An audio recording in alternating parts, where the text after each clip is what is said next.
Welcome back. YCN Sports Talk. Jeremy Stout, Dave Collins here with you on this edition. We jump into the NFC, but before that, Dave, why don't you give the viewers the email address they can get in touch with us? Requests, comments, suggestions. Hopefully not many complaints. Not many complaints. It is sportstalk@ycnnow.com. That is sportstalk@ycnnow.com.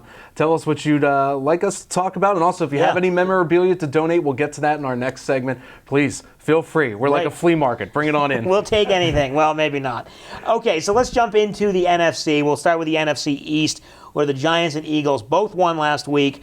They're both tied atop the division, 2-0. Giants with the NFC East win, so they technically hold the tiebreaker this early point in the season. What did you see out of the Giants holding off a Saints team, keeping them to a pretty low scoring output? Yeah, and they've got the Redskins this week, too, at home, so another divisional opponent. We'll get to Philadelphia in a second. The Eagles haven't played a divisional opponent, but the Giants beat Dallas. Now they've got Washington coming to MetLife Stadium this Sunday. I think the Giants will improve to 3-0 because I don't believe in Kirk Cousins. I think last year was kind of a fluke with the way everybody beat each other out in the NFC East. I think the Giants are back on pace, and, you know, it's definitely Tom Coughlin's, it's still his team there, even though there's a new coach on the sidelines. And there's two things to talk about when we talk about the Giants. It's the offense and the defense. And the offense, you always think this is how this team's going to go. With the receivers, you've got Victor Cruz and you've got Odell Beckham Jr. But really, that offense has not really performed that well. Beckham Jr. didn't even have a touchdown last week. I think he dropped a touchdown pass.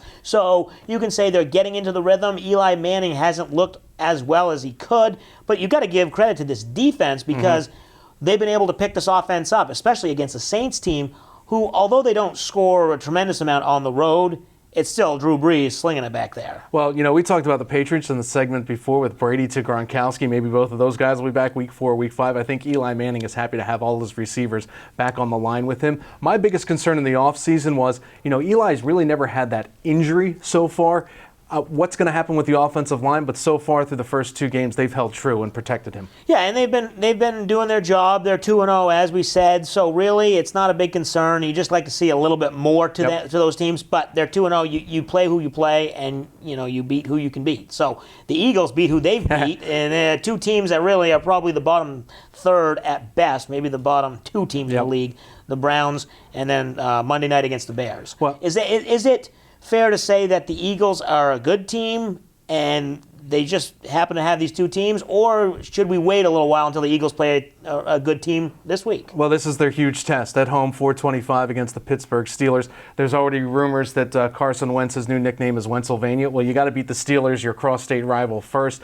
My nephew has been giving me EAGLES, Eagles chance this week. Everybody's drinking the Kool-Aid, and that's, of course, because the Phillies are out of it in the National League as far as baseball goes. But this is going to be the huge test to have Pittsburgh come to your turf, to Philadelphia. Let's see what you can do there. As I mentioned, the Giants, they had those 2 divisional, they could have 2 divisional wins if they beat Washington. The Eagles have yet to play an NFC East team. Now they're playing an AFC North team.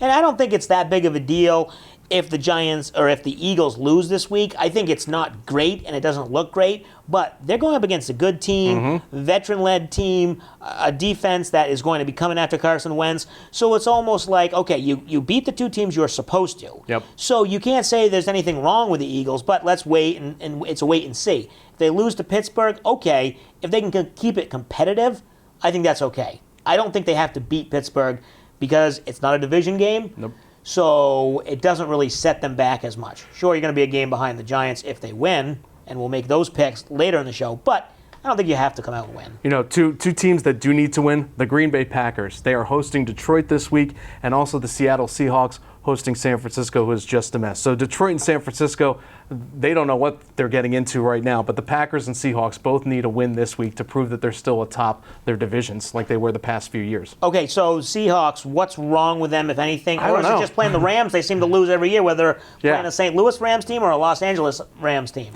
I'm not sure. Russell Wilson needs to scramble around a bit, maybe punch it in himself just to get his own confidence back. You know, when they're down at the 3 or 4 yard line, that quarterback draw that Pete Carroll likes to use, have him go in and score a touchdown. Get some confidence, you're right. And when it comes to the Packers, it seems like Aaron Rodgers needs to just get back to calling the plays and really slinging it out there. He's got Jordy Nelson back. He's got Eddie Lacy behind him. The offensive line's okay. It just seems like he may be caught in that situation where he's not completely confident, but he has the talent. So maybe it's just a relaxed situation that we need to get into. We're only in through 2 weeks. So we'll see what happens in the NFC.